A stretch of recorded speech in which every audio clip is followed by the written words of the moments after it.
The following news flash is brought to you by the Lone Star Lowdown, providing your daily bulletins for the commodities market.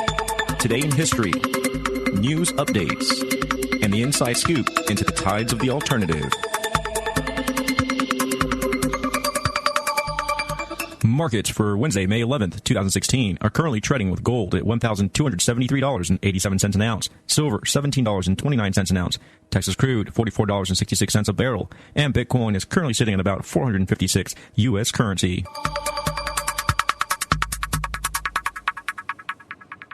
Today in history, the year 1949. By a vote of 37 to 12, the newly formed State of Israel, so-called, becomes the 59th member of the UN.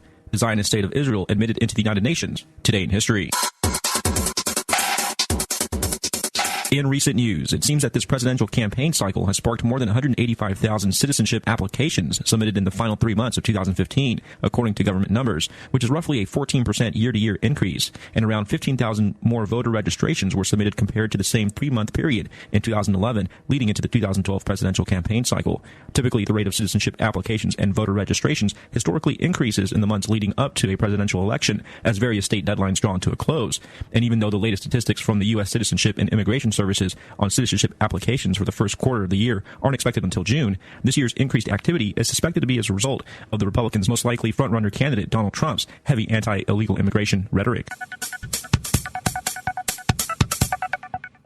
The Jamaat-e-Islami Party leader, Mothiur Rahman Nizami, was hung today for genocide and other crimes committed during the 1971 Bangladesh War of Independence from Pakistan. He was executed at Dhaka Central, a jail just after midnight, after the Supreme Court rejected his final plea against the death sentence imposed by a special tribunal for genocide, rape, and orchestrating the massacre of intellectuals during the war. He was sentenced to death back in 2014, and though several international human rights groups say that the tribunal procedures fall short of international standards, the government is rejecting such notions. The Jamaat-e-Islami Party has called for a nationwide strike for tomorrow in protest, stating that their dead leader was a victim of political targeted opposition. The U.S. State Department did say that while it supported justice being carried out, it was vital that the trials were free, fair, and transparent, and conducted in accordance with international agreements.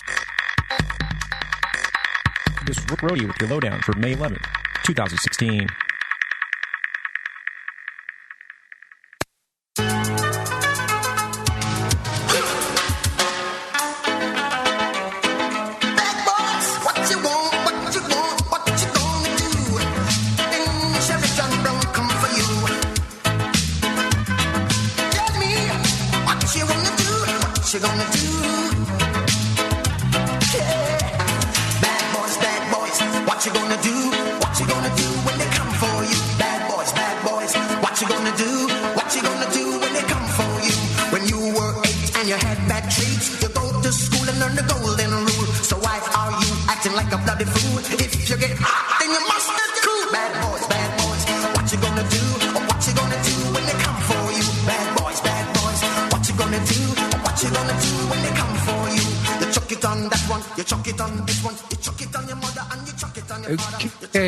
Howdy. This is Randy Kelton, Deborah Stevens, Wheels Law Radio, and I come into this show embarrassed. I was talking to Deborah before the show started and explaining the situation to her, and she accused me of using too many pronouns. Now, that was embarrassing because I tell everybody else to quit using pronouns, and here I get zapped doing it myself. Shame on me. Okay, anyway, this is the Thursday, the 12th day of May, 2016, and I went to the city of Decatur today. A couple weeks ago, I had a Decatur police officer write me a ticket. Turned out he was a new police officer and had no idea who I was. He knows now. He wrote me a ticket for expired registration, and I got the ticket and read it. Looking for me. I don't have my case here. But the ticket, where I signed it, said that I agreed to appear before the court on or before the 12th day of May. And I didn't know that I could be required to appear before the court. As a matter of fact, I cannot be required to appear before the court. What you can be required to do if you get a citation is appear before some magistrate, not the court. And they've rewritten all of these tickets so that now they require you to appear before the court. So what I did was went down to the court within the time limit, and I filed 2 information requests and a challenge to subject matter jurisdiction. And I have to admit, I went to the city of Decatur Municipal Court. It's a small town. And, excuse me, it is the county seat of Wise County. And I did my usual stuff. I went in there and I told them that some dirty, rotten scoundrel police officer wrote me a ticket. And she said, well, why did he write you a ticket? Well, because my license was, my registration was expired. Well, how long had it been expired? Only 6 months. And she said, that dirty, rotten scoundrel. So she said, would you like to enter a plea? No. And I wasn't short with them. I was pleasant with them, but I clipped all my answers. I didn't explain anything. When she asked me first she asked me if I got my registration. I said, nope. Well then, if all you have to do is get the registration and come down here for $20, we'll drop the case. Yeah, I know. And she's getting kind of confused. Generally, when I do that to clerks, especially when you're municipal clerks or especially municipal more than any other, or JP clerks, then they begin to think they have some kind of power and authority and they get annoyed with me. I could not annoy these women. And I was short and clipped all my answers, and they never did get annoyed with me. I was impressed. These were pros. I keep saying, never mess with the clerks. For the most part, the clerks are wonderful. And these were a perfect example. These were excellent. And I dropped off these 2 information requests. Well, in a rather short time, just a couple of days later, I got a call from a Mr. Rex Hoskins. Rex Hoskins is the chief of police of Decatur. We know one another rather well. And he questioned me about these information requests. I'm going to read the first one to you. You're hereby directed to provide for my inspection and or copying all records collected, assembled, and maintained by your department to include the following: evidence of authority to enforce the provisions of the Texas Traffic Laws, Chapter 644, for all officers so authorized in the city of Decatur. Well, if you look up 644, let me go back over here to my subject matter jurisdiction. And I've got 644. 644. Let's see.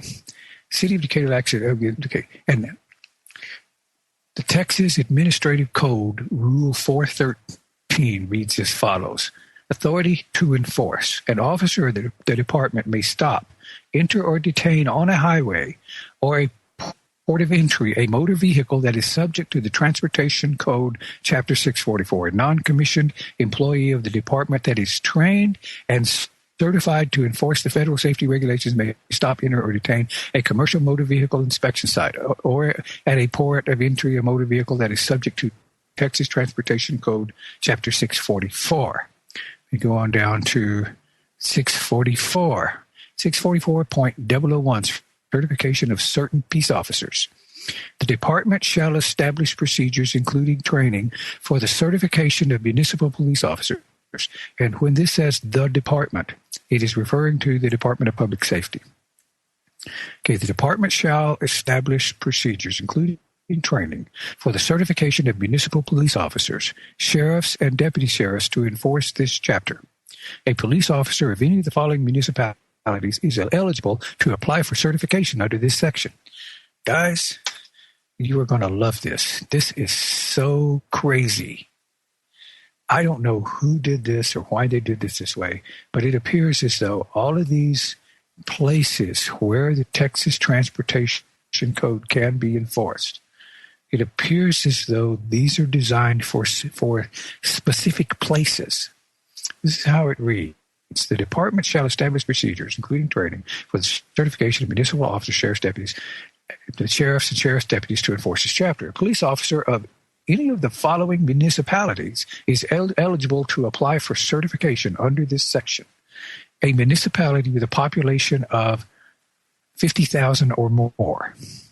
A municipality with a population of 25,000 or more, any part of which is located in a county with a population of 500,000 or more.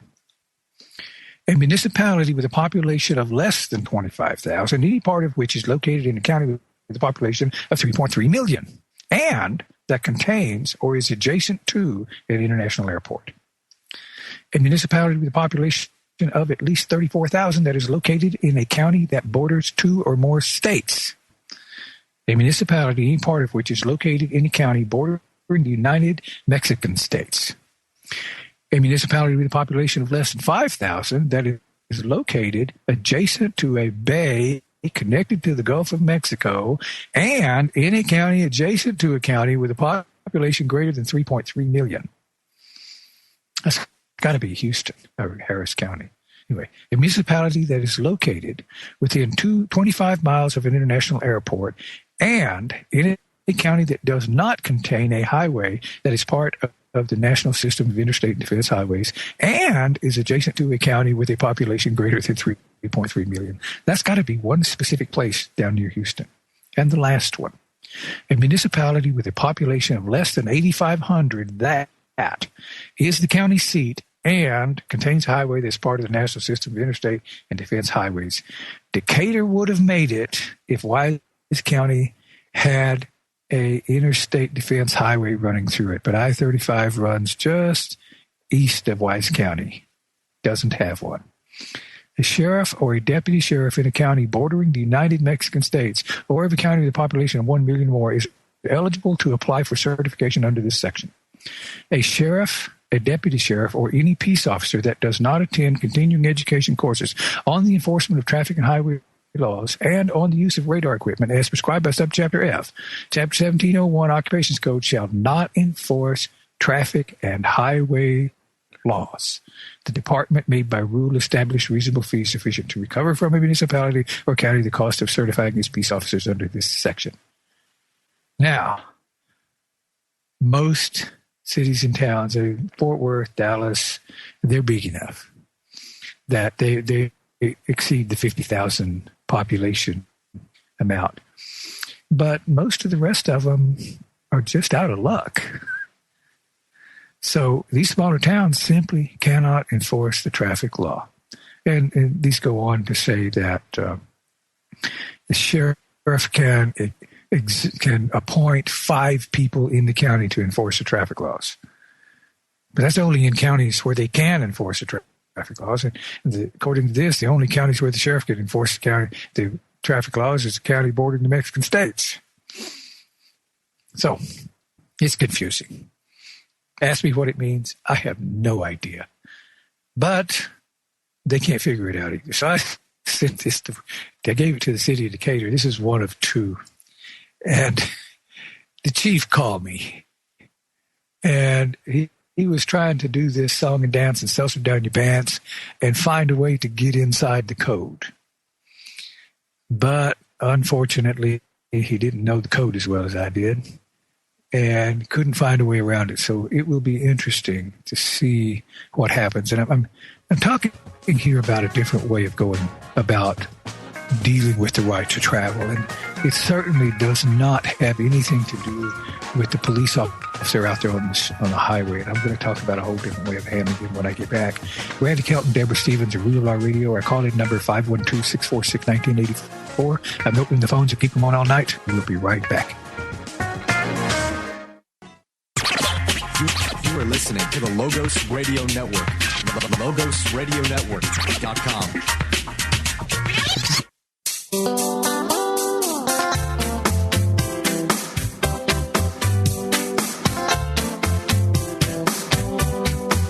Look what we got. We asked the question. I wonder what I don't have the answer. We asked the question. Look what we got. And they don't have the answer. So let's slip and slide. Them a talk about issue, proceed on how they want we to take it easy. Them a talk we too politically and them getting mad and angry. But them not standing up and fight for the freedom and be free. And they like them love of slavery and get handout from the government. Okay, we are back. Randy Kelton, Blue Law Radio. And when I was going out, I was saying how the officer could not have me sign a citation agreeing to appear before a magistrate because there's very specific statutes on that particular circumstance. In this circumstance, I have been arrested in my freedom of movement. And in the Penal Code under 1406 and the Transportation Code, under 5, let me find it in my cases here, 543.003. If I'm arrested under 1406, let's take that one first. 1406. A peace officer who is charging a person, including a child, with committing an offense that is a Class C misdemeanor, other than an offense under Section 49.02 Penal Code, may, instead of taking the person before a magistrate, issue a citation to the person that contains written notice of the time and place the person must appear before a magistrate. The name and address of the person charged, the offense charged, and the following admonishment in bold-faced or underlined type if you're convicted of misdemeanor, blah, blah, blah. We'll go to all that. Okay. Now, under the Transportation Code, a person arrested for a violation of this subtitle, punishable as a misdemeanor, shall be immediately taken before a magistrate if the person is arrested on a charge of failure to stop in the event of an accident causing damage to property, or the person demands an immediate appearance before a magistrate, or refuses to make a written promise to appear in court as provided by this subchapter. So, he arrested my freedom movement. I was under arrest. And he charged me with violating a violation that was a misdemeanor. But he had a duty to take me before a magistrate. But he had an alternative. He had the alternative appears here. Let's see. The person must be taken for okay. Notice to appear required. Person not taken before magistrate. 543.003. An officer who arrests a person for a violation of this subtitle, punishable as a misdemeanor, and who does not take the person before a magistrate shall issue a written notice to appear in court, showing the time and place the person is to appear, and the offense charged, the name and address of the person charged, and if applicable, the license number of the person's vehicle. Okay. Now, that's what he can issue. Okay. Then we go to 543.004, notice to appear required. An officer shall issue a written notice to appear if the offense charge is speeding or a violation of the open container law. And the person makes a written promise to appear in court as provided by Section 543.005. 543.005. Promise to appear. To secure release, the person arrested must make a written promise to appear in court by signing the written notice prepared by the arresting officer. The signature may be obtained on a duplicate form or on an electronic device capable of creating a copy of the signed notice. The arresting officer shall retain the paper or electronic original of the notice and deliver the copy of the notice to the person arrested. The officer shall then promptly release the person from custody. Okay. 543.006. The time specified in the notice to appear must be at least 10 days after the date of arrest, unless the person arrested demands an earlier hearing. The place specified in the notice to appear must be before a magistrate having jurisdiction of the offense who is in the municipality or county in which the offense is alleged to have been committed. I can only be required to appear before a magistrate. And a magistrate can only do 3 things. He can marry people. That's so he can make a few extra bucks. He can hold an examining trial. And he can set bail. And that is it. Those are the only 3 things a magistrate can do. They cannot hold an arraignment hearing. An arraignment hearing is a hearing, Article 26.01, arraignment. In all felony cases after indictment and all misdemeanor cases punishable by imprisonment, there shall be an arraignment. That's the only time there can be an arraignment. This is not and the legislature went to special effort to make this clear and single out these circumstances. So I can't be called to an arraignment. Arraignment is a hearing for the purpose of identifying the accused and taking a plea. That's what they call it. So I went to the court, and they asked for a plea. And I said, well, where's the magistrate? I want to talk to the magistrate. Well, the magistrate's not here. Well, I came to appear before a magistrate. I want you to go get one. Well, we can't go get one. Sure you can. Just call him up. Tell him I'm here. Come see him. Tell him to come on down. And the clerks, to their credit, they never once lost their cool. They didn't get excited. They were really patient with me. Oh, here, I'm sorry. I missed this. 26.02, purpose of arraignment. An arraignment takes place for the purpose of fixing his identity and hearing his plea. Okay. So that's established. That's all they can do. So they tried to have an arraignment hearing, and they tried to have an arraignment hearing through the clerk. Well, the clerk can't take my plea. She's not a judge. So the clerk was impersonating a judicial officer. And she assured me that if I didn't enter a plea, that, I told them I can't enter a plea. I need to see a magistrate. And I'm here at arm's length to the court. So, oh, well, if you don't enter a plea, that's okay. The judge will enter one for you. And I told her, ooh, you better not do that. If he does that, then that's an exercise of his judicial discretion. I didn't tell her that part. I struggle not to give legal advice. But if he enters a plea for me, then that's an exercise of judicial discretion, which he doesn't have, because I have a talent subject matter jurisdiction before the court. And now she gave me a notice to appear. And when I read it, I asked her to send it to me by certified mail, because the notice to appear was an order to appear before the prosecuting attorney. And I read it. I said, say what? This is a persecuting attorney. I don't talk to persecuting attorneys. There's only one persecuting attorney in all the state of Texas that I trust and would talk to. And that's Greg Lowry. He's the district attorney in Wise County.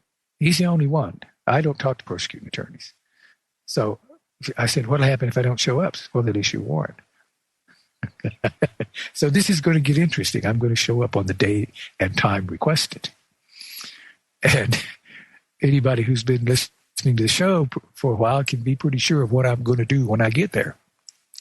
I'm going to be called up before the prosecuting attorney, and I'm going to ask him to hold an examining trial. And he said, well, he can't hold an examining trial. He's a prosecuting attorney. I said, we'll get the judge in here to hold an examining trial. Well, the judge is not here.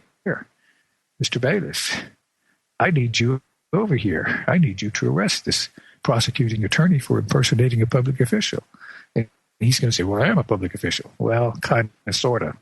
You are a prosecuting attorney, but you're not a judge. So you summoned me to appear before me. Oh, no, the judge summoned me. Oh, in that case, Mr. Bailiff, I need you to go find the judge and arrest him too.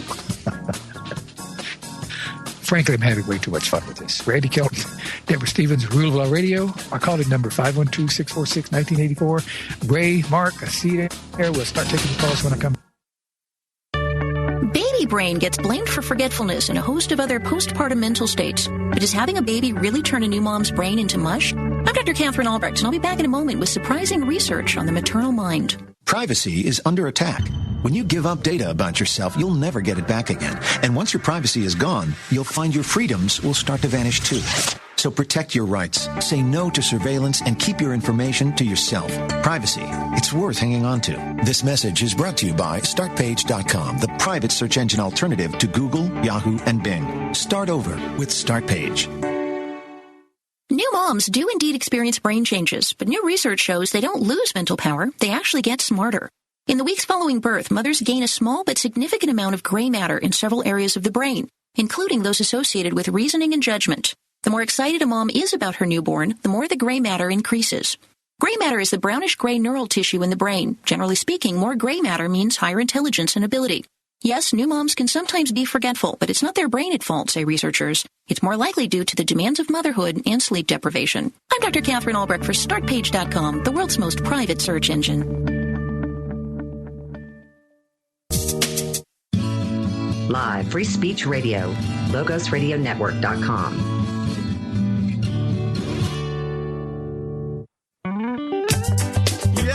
Mr. Officer, you taking the law in your hand. Won't you follow the law of the land? I don't understand. job is to protect and to serve, not beat and abuse. Officer, when you gonna stop abuse your power? When you gonna stop abuse your power? When you gonna stop abuse your power? When you gonna stop abuse your power? So please, Mr. Michael, and teach officers not to abuse their power.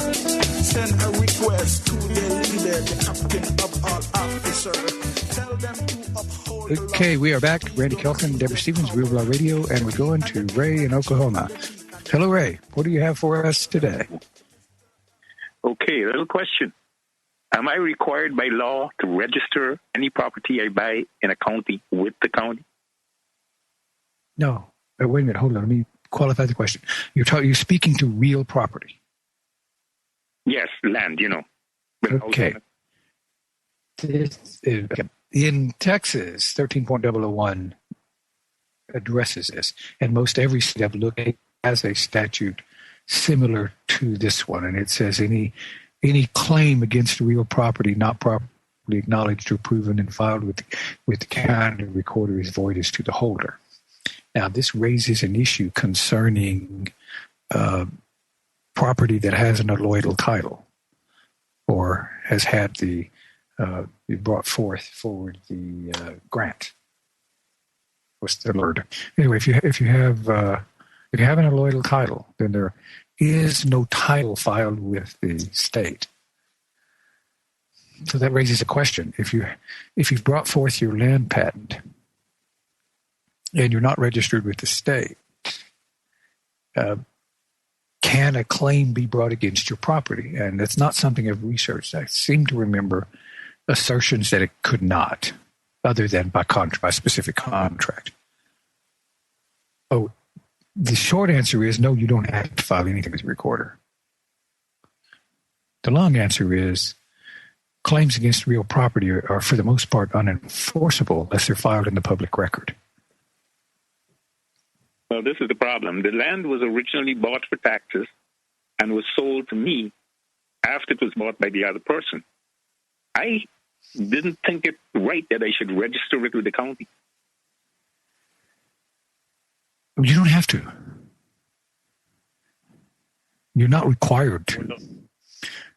This is why I was wondering if there was a law requiring me to do that. No. The only state I know of that has one requiring you to is Pennsylvania. You don't have to. But if somebody makes a claim against your property and you try to stand forward with your warranty deed, you're not going to be able to enforce your warranty deed. Let me explain why. If I go real property, I need a way to know if there is a claim against that property.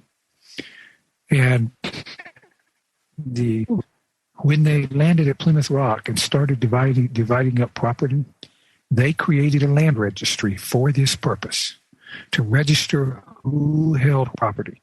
So a citizen could go to the land registry, see who held this property. So if somebody's trying to sell me the Brooklyn Bridge, I need to be able to go to the land records and look up the land the Brooklyn Bridge is on and see who actually owns it. If you want to sell me your house, I need to know if there are any claims against your property.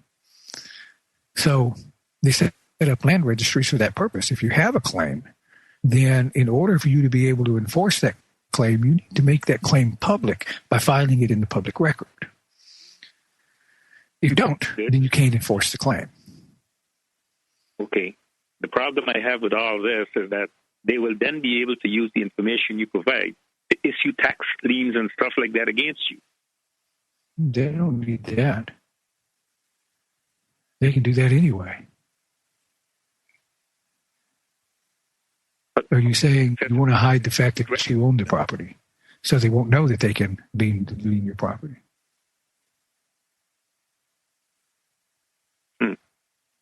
So you're in a catch-22. You can't get away from this, do you? Well, yes, there is a way to get away from it. Take your property and put it in a private trust. put the property in a trust that doesn't incur liability, and then you can lease the property back from the trust. This is what the rich folks set up so they can protect everything. This is what lawyers do. So there is a way to do that. But not filing your claim, that'll cause you far more problems than filing it. Just transfer the property to the trust, create a trust that has where you are not you can be the beneficiary. I'm sorry, you can be the benefactor.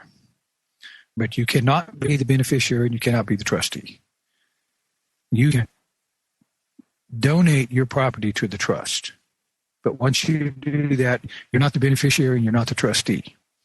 But you have a private backside contract with the trustee that restricts what the trustee can do. The contract makes you the managing director of the trust.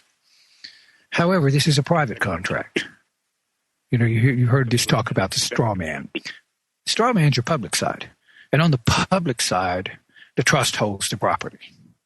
On the private side, you have a private contract with the trustee making you managing director, and you can fire the trustee anytime you want to, reverse any of his actions, put in a new trustee to reverse his action, do whatever you want to.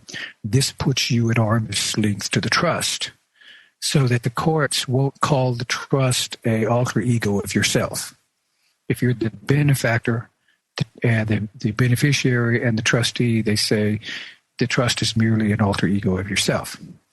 But if you're not the trustee or the beneficiary, then you're not the trust. The trust is not an alter ego of yourself. That private contract is in the private. It never comes out of the private unless the trustee does something you don't like. Then you haul that out, you bring it in the public, and you fire the trustee. And then you tear up that contract and trash it. Then you hire another trustee.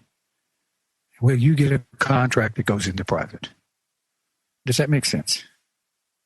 Not really, for one reason. If the property is currently in my name, I just bought the property, I donated it to the trust, I am now the benefactor to the trust, right?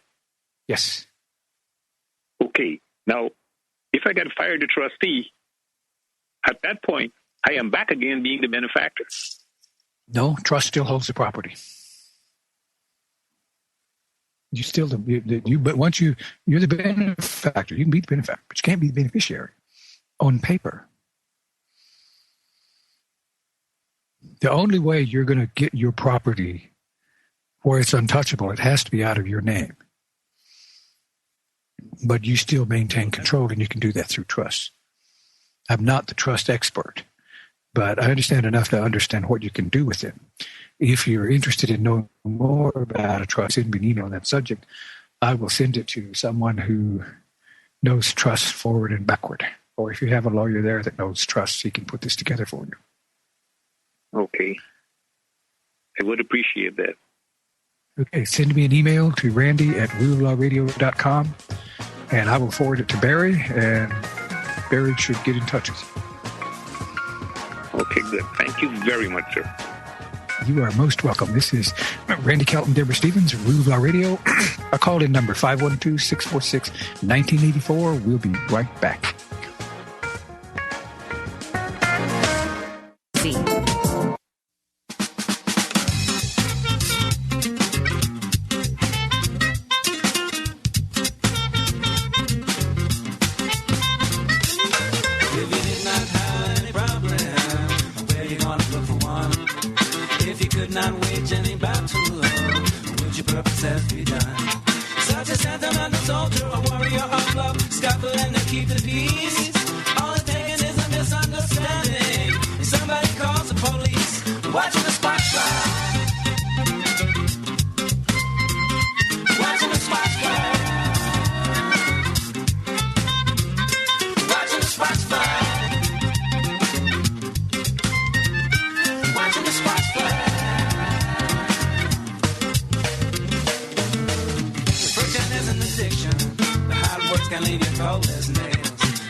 Okay, we are back. Randy Kelton, Deborah Stevens, Rule of Law Radio, and we're going to Mark in Florida. Hello, Mark. What do you have for us today? How you doing, Randy? I got an interesting situation. I had a calendar call scheduled for a couple months ago that got canceled due to the judge being on vacation. However, they never sent me notice that it was canceled. They rescheduled it for May 5th, last Thursday. Never sent me notice for that. Now I have 2 capiases on me. One for a $100 bond of the case that I was just doing some research the other day on precisely this issue. That is called procedural. I mean, that is called abusive process, and it's a procedural due process violation. Case on point. Guy leases the property for his restaurant. The owner of the property fails to maintain the property. The guy leasing it stops payment until he does the repairs. Well, it's absolutely clear in law that he can't do that. And the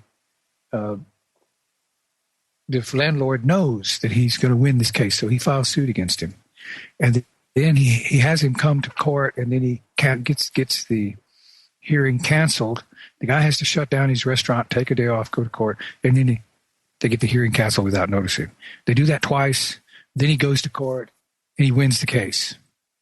The guy sued him for a breach of for abusive process, using the subpoena power to order him to come to court and then deliberately canceling the court.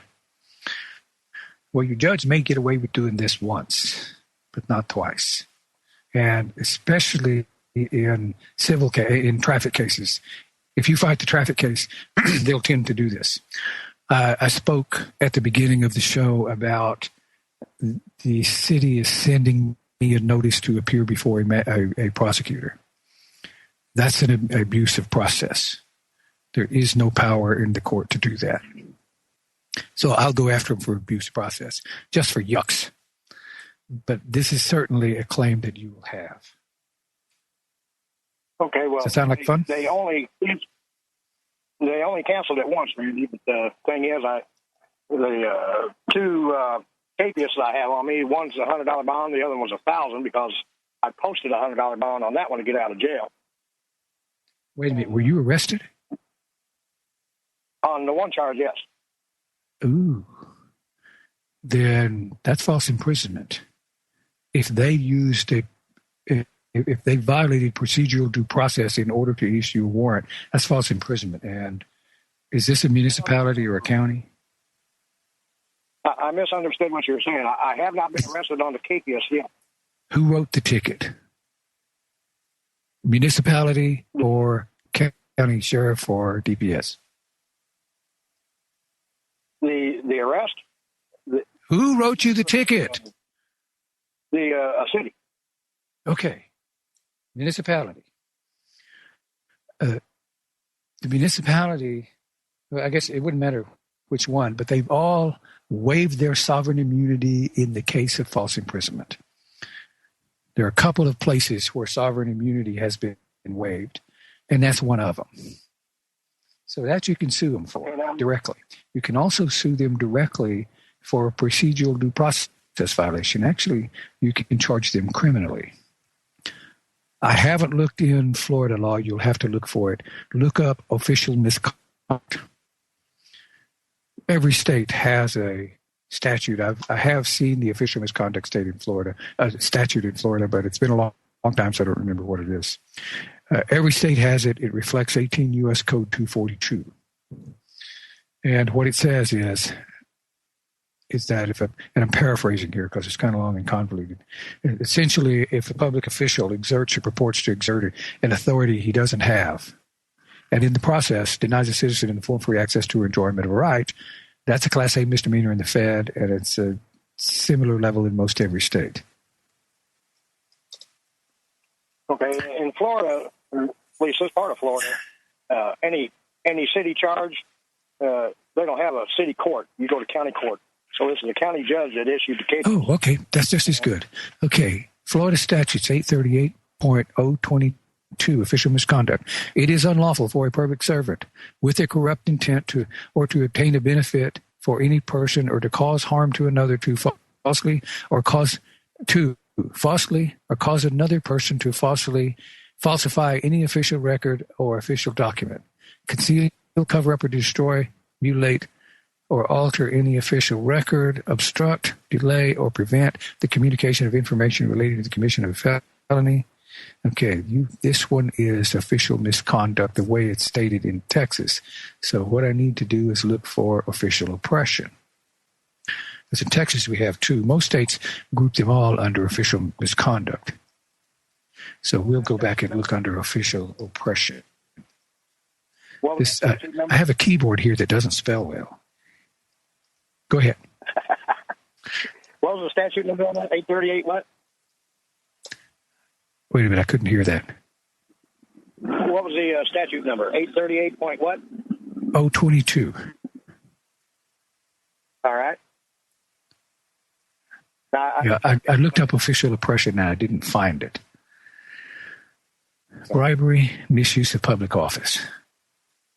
Yeah, this is the only one. It doesn't say exactly what 18 U.S. Code 242 does, so you may have to go to 18 U.S. Code 242 and sting them in the Fed. And you can have a lot of fun with this. We do advocate the joys of being the pro se from hell. And here's how you have fun with it. When you file a criminal complaint in the Fed, you will be instructed to go to the FBI. And when they instruct me to go to the FBI, I ask them, show me that in law. Are the FBI agents magistrates? If they're not, then I don't want to mess with them. I'll take this to a magistrate. All criminal complaints are directed to some magistrates. All judges are magistrates, and in the Fed, they have magistrates appointed that are actually like law clerks for judges. But they're official magistrates, and they can hold hearings. Well, all complaints are directed to some magistrate for the purpose of examining into the sufficiency of the allegation and issuing an order showing a finding of probable cause. FBI agents can't do that. Now, if you file a complaint with a magistrate, the magistrate will almost certainly ask the FBI to look into it, and he can do that if he wants to. But I don't find anything in law that says I have to go to the FBI, because the FBI are a bunch of political scoundrels. Okay, maybe the agents aren't scoundrels, but they're stuck in this political system. The FBI is the political arm of the president, and they're not going to do anything that's not politically advantageous to their boss. They don't care what the law says. So, file a complaint with some magistrate. And then when the magistrate refuses to hold an examining trial, then you file a complaint against the magistrate with the federal grand jury. And you never want to go there. You never want them to see you. You do all this through the mail. And you send a verified criminal affidavit to any magistrate, preferably a district judge, federal district judge. And when he sends it back to you and tells it, gives you this really pleasant letter saying, "Oh, wow, gee willikers, you really need to take this to the FBI." Then you file one against the judge and you send it to the grand jury, and this is how you do it. You make up 12 folders, and on the top one you write it foreman of the grand jury, and then grand jury 1 through 11 on the rest. In the top one for the foreman, you put a cover letter that says that you have problems with U.S. attorneys secreting complaints from the grand jury, especially when they're against public officials. Therefore, will you initial and return this cover letter to me in the included stamped self-addressed envelope, so I'll know you actually got it. Well, you're not going to get that letter back. And what that will generate is reasonable, probable cause to believe that the foreman didn't get that document and somebody interfered with the U.S. mail. And since the address of the grand jury is the U.S. Attorney's Office, he's your prime suspect. And we'll talk a little more about that when we get back on the other side. Randy Kelton, Deborah Stevens at Rule of Law Radio. Our call-in number 512-646-1984. We'll be right back.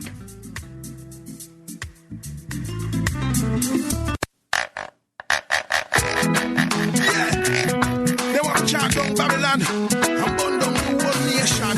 But them operate the land wrong. I'm a Republican and them a scratch man. Tell them I'm a libertarian. Them say we want to lose, but we want to win. Come round. Justice and peace. Chant love rules. How what we say? Chant for our wars. Now that me tell them. Chant down Babylon. Chant down Babylon. Chant for justice and chant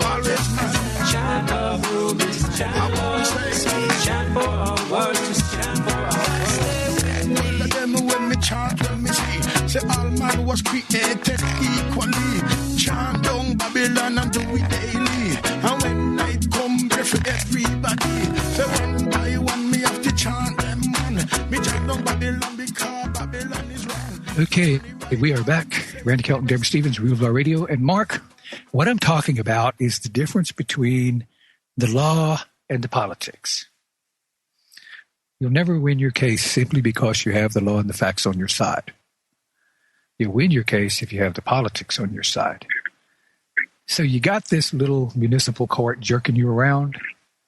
So how about instead of you being the jerk or jerk E, you become the jerk or? What do you think's going to happen when you start filing criminal charges against a municipal judge for procedural due process violation against you under 18 U.S. Code 242, official oppression, and the federal courts get it? The first thing they're going to do is send the FBI out there to say, what the heck is going on here? And then they're all going to do this little song and dance and seltzer down your pants and, oh, this is all a bunch of nonsense, blah, blah, blah. And then you file against the district judge. And then when you send this paperwork to the U.S. Attorney's Office or to the grand jury by way of the U.S. Attorney's Office, the U.S. Attorney is going to get your complaint and he's going to trash it. And when you send it to the foreman, you send it registered restricted. And under registered restricted, only the person named can sign for it. So then you go to the post office and see who signed for it. And you file criminally against the person who signed for it. It's going to be some clerk in the mailroom. And you send a complaint to the U.S. Attorney accusing the clerk in the mailroom of violating, I think it's 28 U.S.C. 1441. No, that's not it. Anyway, whatever the tampering with the mail statute is. 28 U.S.C. 1441 goes to venue, federal venue. So I got the wrong one. But anyways, the tampering with the mail statute. So you accuse the clerk of tampering with the mail.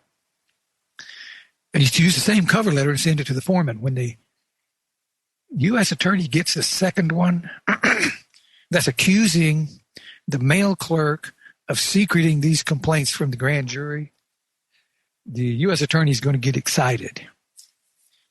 And what he's likely to do is tell you that if you make any other attempt to contact the grand jury, he will charge you with jury tampering.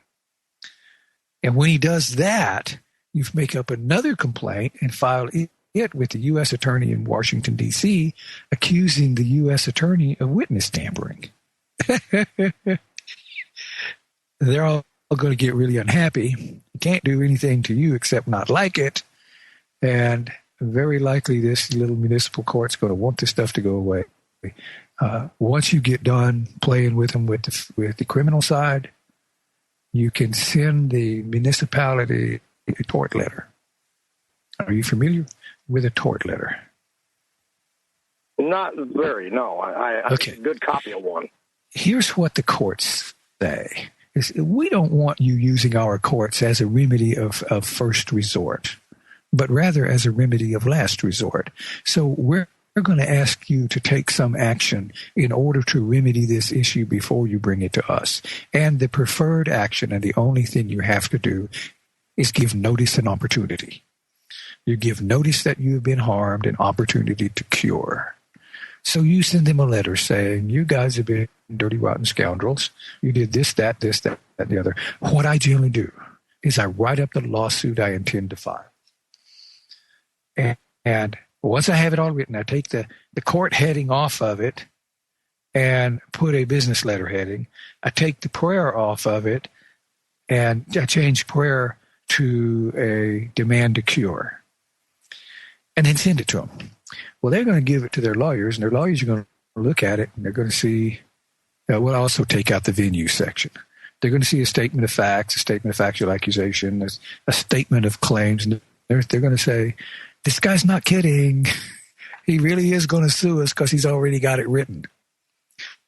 And most likely they will not respond to it. They almost never do.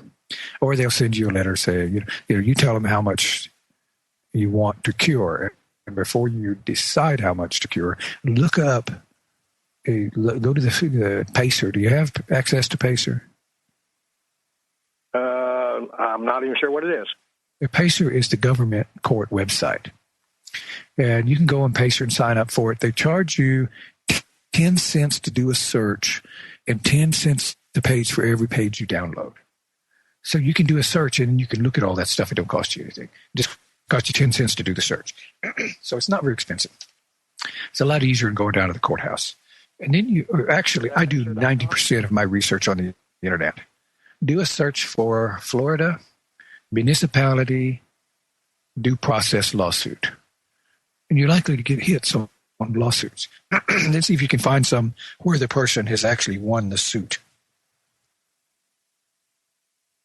And then that'll tell you how much they won in decisions. And then use that to base your claim. And then file a claim against them and ask for triple for punitive damages and tell them, make me whole to be sued. This website you're referring to, is that .com or .org? What is it? Oh, .gov. .gov? PACER.gov. Okay, the other questions I have should be quick and easy to answer. In a criminal case, I've got the jurisdictionary. In a criminal case, can you use all those means of discovery, like request for admissions, interrogatories, etc.? Yes. And just in civil? Yes, but some states restrict discovery in Class C misdemeanor cases. I'm not sure what Florida does, but you can certainly ask. If this is a criminal case, you have a right to certain kinds of discovery.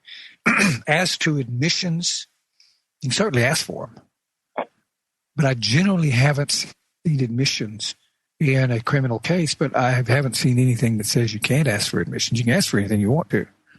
But I don't know if a refusal to admit or if they ignore the admissions, if that's tantamount to admitting whatever you request. So admissions are the only ones that carry a consequence.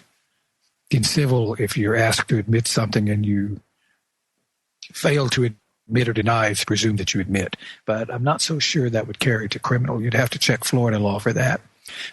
But there's nothing to stop you from sending it.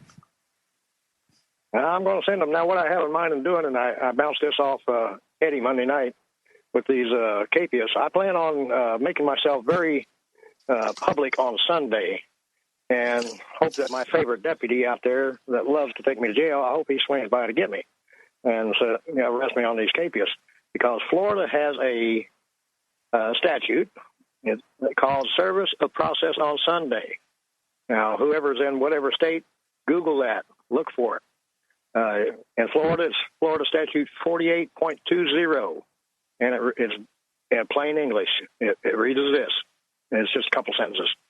Service or execution on Sunday of any writ, process, warrant, order, or judgment is void, and the person serving or executing or causing it to be served or executed is liable to the party aggrieved for damages for so doing, as if he had done it without any process, writ, warrant, order, or judgment. Oh, that is beautiful. So that gives you a statutory cause of action for false imprisonment. And the Travasant case that everybody uses to determine the amount claimed is a Florida case. And Deborah, if you do remember what Travasant is, I think it's like $20,000 a minute or something, an hour. It was 22 minutes. He got $25,000. Yeah. Okay. So that will give you a benchmark for what you can claim. It's a lot of pro se's go in there and they just put down some amount. You need to be able to calculate an amount. When I was helping people with foreclosure and we'd do the HUD-1 settlement statement thing, we would calculate an amount to the penny. Now, they may disagree with how I got that, but they could ask me how I got it, and I could show them exactly how I got it to the penny. And that's what you need to be able to do. Travasant will give you a benchmark so you can show them to the penny how you got it. But this sounds pretty clear. Now, one of the things, it's just a traffic case. You may make a lot of money here. It's a misdemeanor. It's a second-degree misdemeanor on one, first degree on the other. Okay. We don't have that in Texas. What does it mean, first or second-degree misdemeanor? First degree is up to a year in jail. Second degree is 60 days. Okay. In Texas, that would be, and in most states and in the Fed, it would be a Class A or a Class B misdemeanor, just for reference. Right. So is that what you're charged with? Yes. Oh, okay. So these are not Class Cs. Wonderful. You might get them to want to dismiss the case in order to get you to drop your lawsuit. Yeah. Now, what do I do? Wait. Hang on. About to go to break. We'll be right back. This is the Logos Radio Network.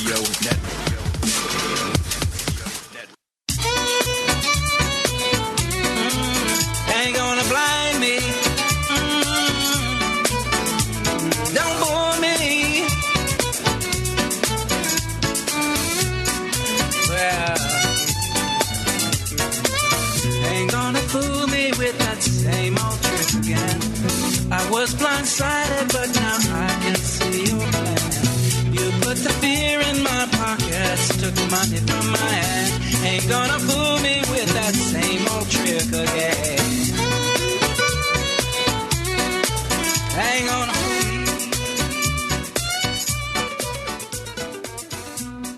me. Okay, we are back. Randy Kelton, Deborah Stevens, Rule of Law Radio, and we're talking to Mark in Florida. Okay, Mark, where were we? Now, when I get arrested on these capias and I go to jail, and I'll go before the magistrate the next morning, and I have that all planned out, what I'm going to say, make him take judicial notice that there is no notice on the clerk's record that I was noticed to be in court, and get me out of here right now, basically, the short version.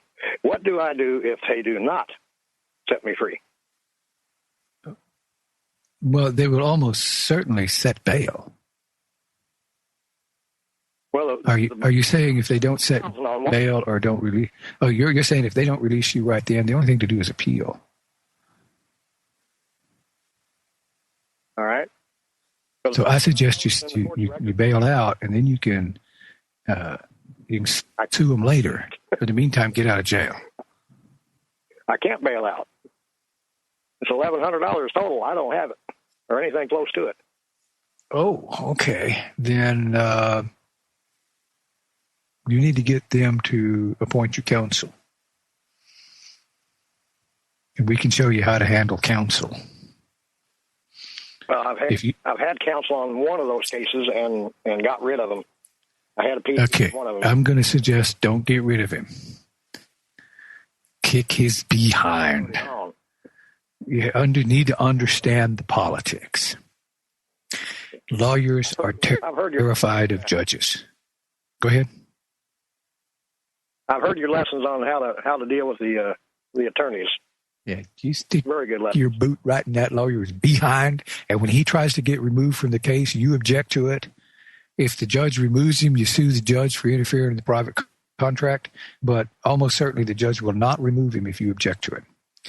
Now he's stuck with you. Now what happens is you get to hammer him, so he goes to the judge and gets the judge to cut you some slack to get you off his case. It's all politics, not about the law. They don't care about law. And I don't know if that's a condemnation of them or not, but they do this same thing over and over all day, every day. They're just trying to adjudicate these cases. They just want the case to move through their court and get out of their hands so they can go on to the next one. Right, wrong, rule of law, they don't care about any of that stuff. So you have to get their attention. You have to give them a reason to want you out of the system. Otherwise, they're just going to railroad you. They're not going to care what you do. So before you get arrested, if you know these exist, you need to get a lawyer to send a letter to the court and notice them to remove these warrants. Well, Eddie recommended what I already had in mind of doing is go ahead and get arrested for it because they had no lawful grounds to issue the capias because I had not been notified to be there. You can file against, yeah, but I don't suggest people do things that tie up their liberty.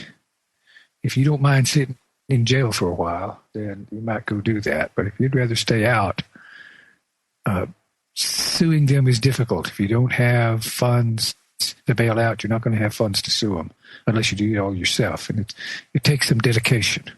So I guess the correct question to ask is, what is your intent here? What do you want as an ultimate outcome?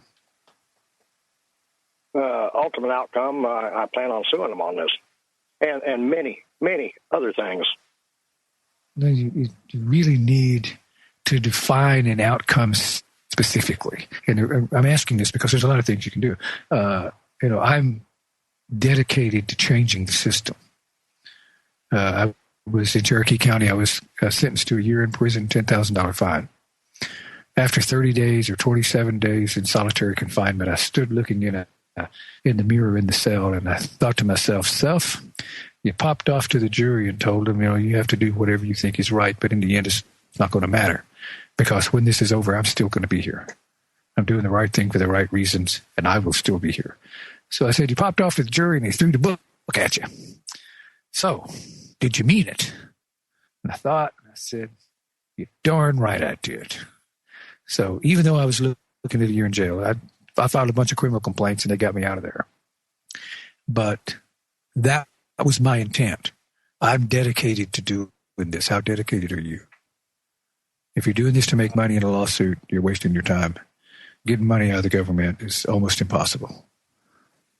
I'm doing it primarily for change. I've beaten 4 misdemeanors and 3 civil so far. Okay, so if you're willing to if they arrest you on this, then you can you bring this to the attention of the magistrate and notify him that this is false imprisonment, and he's likely to take that serious. There's a lot of things they won't take serious that sounds to them like just whining and crying, and they get this all the time from people. But when they get somebody in there that's somewhat knowledgeable and gives them specifics, there's a very good chance the judge will check and release you. If not, he'll give notice to the trial judge and get the trial judge to remove the warrant and release you. So if you're not, real averse to spending a day or two in jail, that might be a good idea. Okay. I have one last question, and I'll let you get on. I have Texas tags on my recreational conveyance. Right now I'm facing a second offense for expired tags. It's a second-degree misdemeanor. Whoa, wait a minute. How is Florida prosecuting you for violating the Texas law? I knew you were going to say that. That's the same thing that I said. Show me where you have the authority to try to collect a tax that I owe in Texas, or penalize me for that. That would sound like fun. That would be a nice one to go after. I was stopped here in Texas years ago when I moved here. And the officer looked at the plates on my van, and they were expired for 2 years. And he said, Mr. Kelton, aren't those plates expired? And I looked at him and said, yeah, as a matter of fact, they are. But as I understand, you have no power to cite me for violating a Illinois law. He said, Mr. Kelton, that's true. But if I see that van again, I'll cite you for violating a Texas law. Fair enough. So yours being a recreational vehicle, then you travel back and forth a lot, right? Come on. That's a say yes question. Okay, yes. So you still have some residence of some type in Texas? That's your primary residence. You're just vacationing here in Florida, right? I do have a Texas address. That'll do it. Lawful address. So they have to prove that you are not a resident of Texas. Good luck with that. This goes to challenge subject matter jurisdiction. Have you filed one of those? I have one drafted, and asking them to prove where they have the authority to penalize me for not paying a tax in Texas. That should be interesting. And that should get a false imprisonment charge against the officer. Yeah, got that plan too. I'll let you get on to the next one, Randy. Thanks for all your help. Thank you, Deborah, too. Okay, thank you, and good luck with that. The U.S. military is planning to implant soldiers with microchips under the guise of keeping them healthy. I'm Dr. Catherine Albrecht. In a moment, I'll tell you why that bad idea is a dangerous step toward a total surveillance society. Privacy is under attack. When you give up data about yourself, you'll never get it back again. And once your privacy is gone, you'll find your freedoms will start to vanish too. So protect your rights, say no to surveillance, and keep your information to yourself. Privacy, it's worth hanging on to. This message is brought to you by StartPage.com, the private search engine alternative to Google, Yahoo, and Bing. Start over with StartPage. 10 Hut, you soldier, hold out that arm. It's time for your implant. Forced microchipping of American soldiers? Shockingly, that's apparently on the military's to-do list, to implant all soldiers with microchips so their health on the battlefield can be remotely monitored. Never mind the fact that implanted microchips cause illnesses like cancer. There are other reasons to oppose this awful plan. No American, soldier, teacher, cop, or criminal should ever be forcibly chipped and tracked, no matter how good the government says it is for us. If we allow this to happen to our soldiers, it won't be long before they come for the rest of us. I'm Dr. Catherine Albrecht for StartPage.com, the world's most private search engine. Kidding about chemtrails. You are listening to the Logos Radio Network. LogosRadioNetwork.com. Yeah, who you want to chip? Who you take me for? Frito-Lay? Who you want chip? Me no Frito-Lay. You can't chip me. All I'm saying. Don't let them chip you in the morning, chip you in the evening, put a chip in your body. Okay, we are back. Randy Kelton, Deborah Stevens, Radio. And call boards are open, 512-646-1984. And we don't have any callers, so I'm going to go back to something I touched on when I was talking to Mark in Florida about lawyers being terrified of judges. If we are to take this system back, we need to understand how it really works. And it doesn't work the way they told you it did in high school. In the real world you and I live in, lawyers are not Perry Mason, who will do everything they can to win your case for you. That's not what lawyers do. Lawyers are in business, and they're in business to make money. And when you walk in their office, they see you as dollar signs. So first thing they're going to do is ask you for a retainer. And they're not going to do anything until they used up that retainer. Oh, they'll file. They got a set of standard things that they always do. And they never like to stray from those standard things. And they're going to file the standard motions. The defense, depending on which you are, if you're plaintiff or defendant, it doesn't matter. One side files a motion, the other side files an answer. And the lawyers kick these things back and forth. They do the same things every time. They know exactly what's going to happen. And for the most part, they're just using up your retainer. Once your retainer is used up, now, to get your retainer, they'll feed you a line of manure. Oh, yeah, this is horrible. Look what those dirty rats did to you. Boy, we will take them to the cleaners. But once they've used up your retainer, now they come back and say, well, you see, it's like this. Now they look at the prospect of having to go to work, and they don't want to. Lawyers don't want to do anything to annoy the judge. And if you think your lawyer is going to go into court and vigorously adjudicate your case, if there's a chance he's going to annoy that judge, you are dreaming. Because he's got to go before that judge tomorrow and the next day and the day after. And if he annoys the judge, he is concerned that the judge will rule against his next client to get back at him. I sued Denton County for $11 million several years ago. I sued 24 litigants.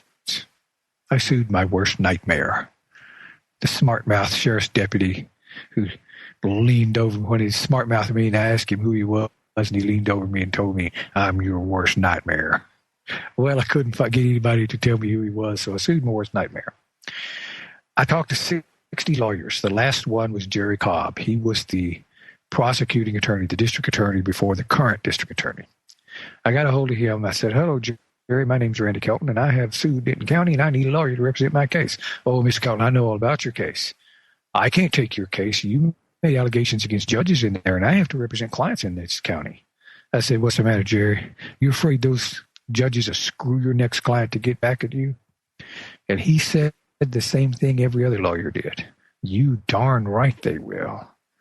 Now, I don't know if that's true or not, but I do know that every lawyer I talked to believed it was true and conducted himself as if it was true. So he's not going to do anything to annoy that judge unless you can first give him plausible deniability. You bar grieve him, and then when he tries to get removed from the case, you object to it. Now he's stuck. Now you get to use his political influence or his relationship with the judge and the other attorney to your benefit. Prior to that, those relationships were used to your detriment. But once you're stinging your lawyer, now he can go to them and ask them to cut you some slack on this client, and he'll make it up to him on the next one. That's what happened to my last case. Is how it got dismissed. They dismissed the case to protect my lawyer from me. Now, we have 2 callers on, so rather than spend a lot more time on this, I'm going to go to Tommy in Texas. Hello, Tommy. Hey, Randy. Thanks for taking my call. You are welcome. What do you have for us today? Well, this is still regarding the speeding ticket that I received in Cherokee County on State Highway 21 and surrounded by numerous police vehicles with their lights on. But so tomorrow is my initial appearance. I'm worried that the clerk will not take my motions that I wish to file tomorrow. Okay, hang on. Never worry about what they do. Here's the rule.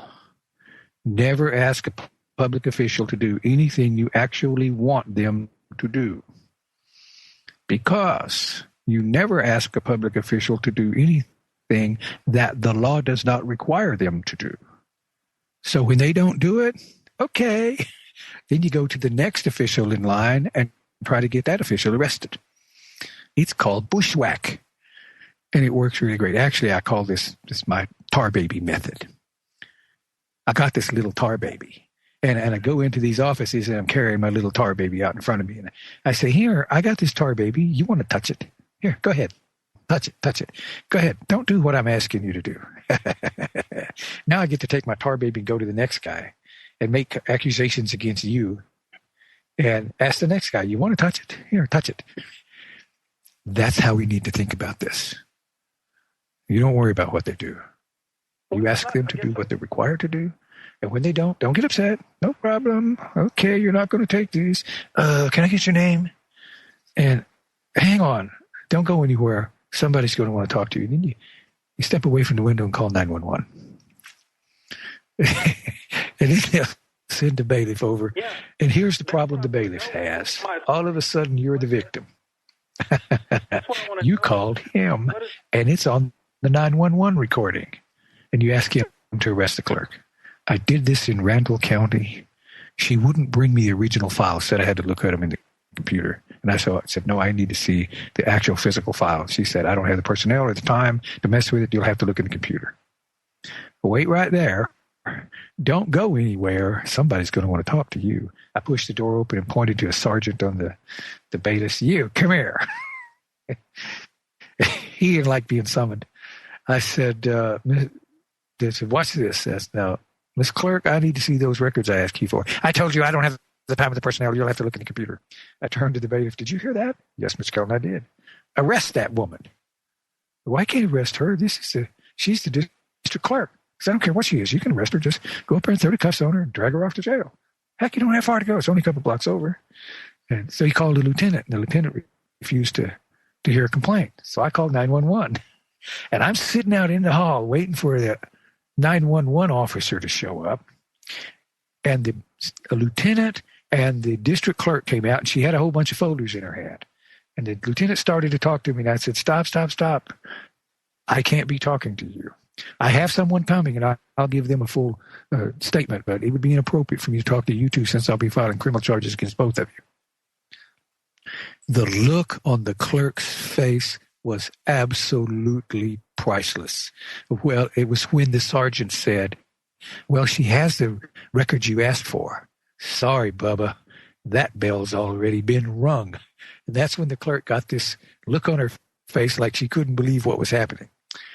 The problem you will have with this, Tommy, is it's way too much fun. Never get excited. Never lose your cool. What law am I accused of breaking Never give them legal advice. Don't tell them what your rights are. Show them. Okay, go ahead. Now, what I want to know, my question, the whole reason for my question was to find out what law am I accusing her of breaking that I can call 911. What authority is that? Hang on. About to go to break. We'll pick this up on the other side. Randy Kelton, Deborah Stevens, Rules of Our Radio. Our call-in number, 512. I don't need to give that out. This is the last segment. So we've got one more call, Sonny from Georgia. Sonny, we might get to you, but Tommy's on one of my favorite subjects, so we may not. We'll be right back. Easy.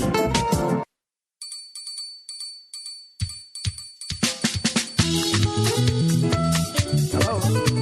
Oh, man, in jail? You got busted up? Oh, man, I'm broke, dude.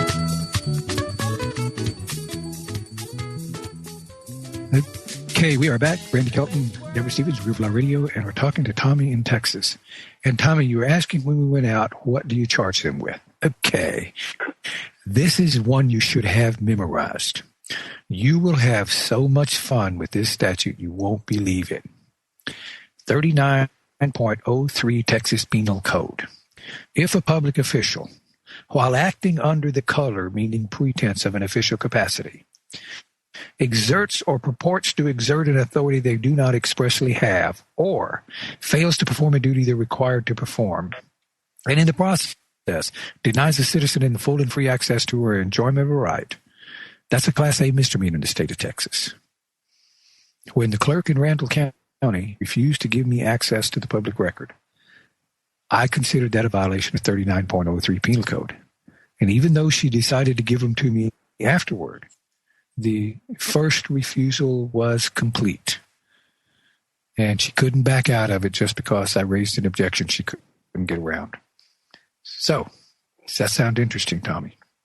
It sounds very interesting. You don't think they will try to tell me that's not an emergency and I'm abusing the 911? No, they never do that. They never mess with you on 911. I do this all the time. Actually, the only way to get to our county sheriff's department is to get a deputy is through 911. No, you won't have a problem with that. Okay, perfect. And this is legitimate. You're calling in to report a crime. I've done this 100 times. And never have they ever even hinted at anything like that. There's no way they'll get anything like that. So that you don't have to worry about. What will happen is you get this officer. This is where it gets more interesting. An officer will show up, and he'll start giving you legal advice. And I always ask them, are you an attorney? And they hate that because they want to do that to you. You tell them, don't give me legal advice. Just take my complaint. And then they're going to refuse to take your complaint. Okay. Do you have a supervisor? And you say, yes, get him. I went into Arlington, Texas in the municipal court and asked they had a security guy sitting there, and I asked him, is this the right place to come to look at criminal records? He said, are you an attorney? Oh, no. I sleep well at night and keep my hands in my own pockets. Thank you very much. He said, well, what's your name? It's none of your business. Well, do you have a ticket here? No, I don't. Well, then you can't see the cases. Oh, so I can only see a case if I'm the one that's charged. He said, yes. Do you have a supervisor? Yes, I do. Get him. Well, what's the problem? I need a supervisor. So the supervisor comes out. He said, what can I do for you? I need you to arrest him. Whoa, why would I arrest him? Criminal violation 552 Government Code. That's the Open Records Act. The Open Records Act is not a civil statute. It's a criminal statute. And he denied me access to public records. Well, how did he do that? He lied to me. This was so much fun. Then the guy wouldn't take my complaint. I said, well, do you have a card? And he said, yes. And he gave me his card. I said, okay, I need you to bring me your supervisor. It wasn't a fight I wanted to have, but this guy very quickly told me what I needed to know and apologized all over the place for this officer. And the officer's sitting there not believing what's happening. They're used to you arguing with them and fighting with them. And then they accuse you of being agitated. And agitated This is something you have to watch for. They always want to accuse you of being agitated. So what you do is when you dial 911 and somebody shows up, you ask them to arrest this person, and they refuse. The first thing I tend to do is ask them to take their chicken suit off. Ken Magnuson, I've had him on the show a couple times. I was in Mansfield, pulled my hearing aid trick on a judge there, and he had me thrown out of the courtroom. So I'm trying to get him arrested. They sent me to the city of Mansfield. They sent a cop. He refused to take my complaint, and I insisted that he take his chicken suit off and take my complaint. Well, later that evening, I got a call from Ken. His brother is the city attorney for Mansfield. He said, "Randy, what are you doing in Mansfield today?" "Minding my own business, Ken." "Well, Craig said that the officer told him that you were agitated."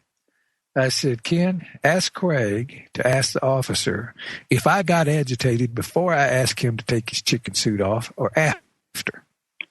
Ken said, "You ask him that?" "I always ask them that. I'm always thinking, what will play well in front of a grand jury of my peers? How's he going to accuse me of being agitated after I ask him to take his chicken suit off?" Either that or something similar to indicate, guys, I don't care what you do. I'm just holding out my little tar baby here. You want to touch it? This will protect you. And you will be surprised. You will get to see a premiere performance of the chicken dance. The chicken dance is where you're trying to get this officer to do something he absolutely does not want to do. He knows you're setting him up. He doesn't know how to get out of it, and he starts shifting from one foot to the other. I call that their little chicken dance. "Oh, well, sir, I can't take this complaint, sir. You need to do this, sir." And they're shifting back and forth. Sometimes I have to struggle not to get tickled at them. And when they can tell that you're not getting upset, that actually you're just fine with what they're doing, something in the back of their mind is saying, wait a minute. This is not working out right. Something else is on here. And I assure you, after you've done that once, next time you come to court or come to the clerk, you're going to be sir.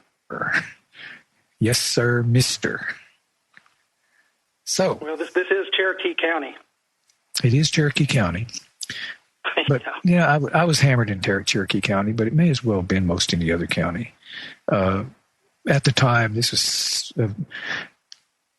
Robert Fox got me into this mess, and he had them so furious at him that they didn't seem to care what happened. And I've gotten a lot better. I represented myself, and I was totally incompetent. I should have known better. But I was arrogant and represented myself. That's the only problem reason I got in trouble in Cherokee County. All counties are essentially the same. Everywhere I go, people tell me their county is the most corrupt county in Texas. So it's everywhere. If you're afraid that they'll come after you, don't mess with them. I'm in Montgomery County. I live in Montgomery. This happened in Cherokee County. That's where I'm headed. Montgomery County, that's where I took the habeas. They threw me out of the courtroom. There's good old boys all over East Texas. All these counties are all good old boys. Yeah, but the good old boys, when you start kicking them in their teeth and using their own rules and codes to do it with, they don't know how to deal with you. If Robert Fox had listened, he could have handled these guys. But he just wanted to poke the bear. He just wanted to get them as upset as he could. That wasn't necessary. I didn't want to get them upset. I want to get them wondering what I'm setting them up for. And what got me out of all of that in Cherokee County is I filed 15 criminal complaints against the judge and the prosecutor. They had a conviction already. And he sent the prosecutor down to make a deal with me to get me the heck out of his jail. I did what I should have done in the first place. Wow. This has been a learning process. If I'd have went after them big time right at the beginning, this stuff would have stopped. But this justice court, this judge sent me a letter signed by him saying, any further contact with us is referred to the county attorney. Don't talk to me anymore. Don't call me. Everything goes. Your case has been transferred to the county attorney. Talk to them. Is this a Class C misdemeanor? Look, it's a Class C misdemeanor, yeah, in a justice court. Have you? Okay. Have they said anything to you? You know, this is one thing I warn people about. Once you start this process, you'll get somebody, like you call it a bailiff, and he says, "Oh, you got to be careful. You can get in a lot of trouble doing this." That's witness tampering, obstruction. If they do anything to prevent you from adjudicating your case, like threaten you because they don't like what you're doing, that's witness tampering, obstruction. Both those are felonies. Okay. So go ahead, give me fair warning, Bubba. I take care of your fair warning. I won't give you warning. I'll go to the next guy and ask him to arrest you quickly. Then they get very careful with you, and that's what you want. You want them to be careful. That keeps you out of jail. Thank you, Randy, very much. You are most welcome. This is Randy Felton, Deborah Stevens, Roosevelt Radio. We'll be back tomorrow night with Vet Pack on our 4-hour info marathon.